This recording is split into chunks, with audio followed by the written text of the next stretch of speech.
Hi, today I'm making candy hearts. The first step is I'm going to need 3/4 teaspoons of powdered gelatin and 1/4 cup of any clear soda. Today I'm using lemon lime bitters. So we'll take those two ingredients and we'll just pour them into the bowl. I need the granules of gelatin to dissolve a little bit more, so I'm going to take my bowl of gelatin and soda and set it over a pot of simmering water. I double checked to make sure that my bowl fit inside of the pot before I started. That's a good idea. So what I'll do now is I'll just set it right on top and just keep an eye on it. Now that all the granules have dissolved, I'm going to take the bowl of the soda and dissolve gelatin. I'm going to be very careful and use oven mitts. And I'm going to take the bowl and pour all of those ingredients into a stand mixer. Now that that's been added, remember that bowl is very hot, so set it someplace safe.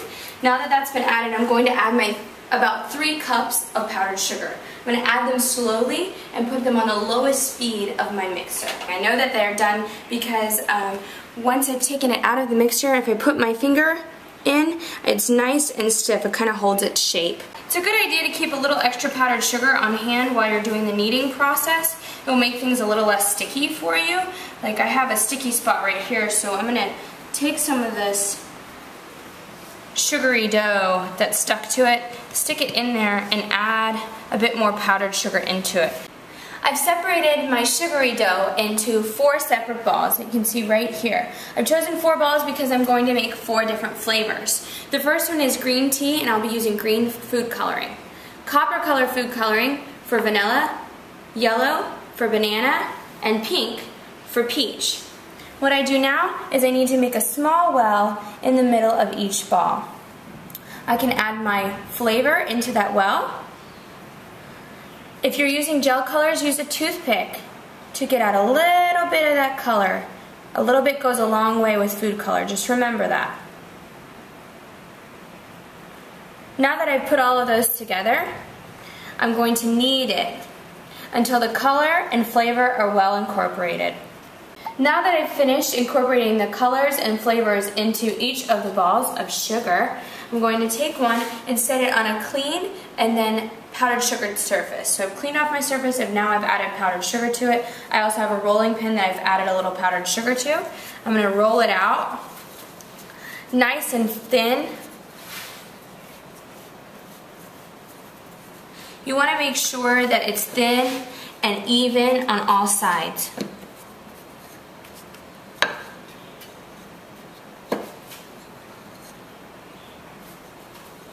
Now that I've done that, I'm going to take a heart-shaped cookie cutter. You can use any shape you like really for these, but we're making candy hearts, so they better be hearts. And we'll just cut some of those out and set them onto a pan with a little bit of parchment paper. I've cut out all of the candy hearts and I put them on my baking sheet. The candy hearts have dried for 2 days and a lot of them got eaten, including all the banana ones. But with the ones that I do have left, I did want to stamp some pictures onto them or words. So I went to my local craft store and unfortunately I wasn't able to find any letter stamps. So I decided to make my own. I used brand new pencils with erasers and I just cut out some shapes. That one's a star. I did the stars already on some of them, but with the rest of them, I have a smiley face stamp. I'm going to take a little bit of my gel food coloring on a nice clean paintbrush and I'm going to paint it onto the top.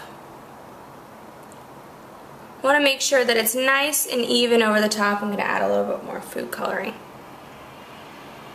The liquid ones run a little bit more, so the gel is probably a safer bet. And then I'm going to stamp them onto the hearts. Don't worry about getting it centered, just put it on there, it's kind of cute. Another tip is not to stamp too hard. I did that on a few of them and they cracked. So make sure your hearts are on a nice flat surface and don't press too hard. Have fun!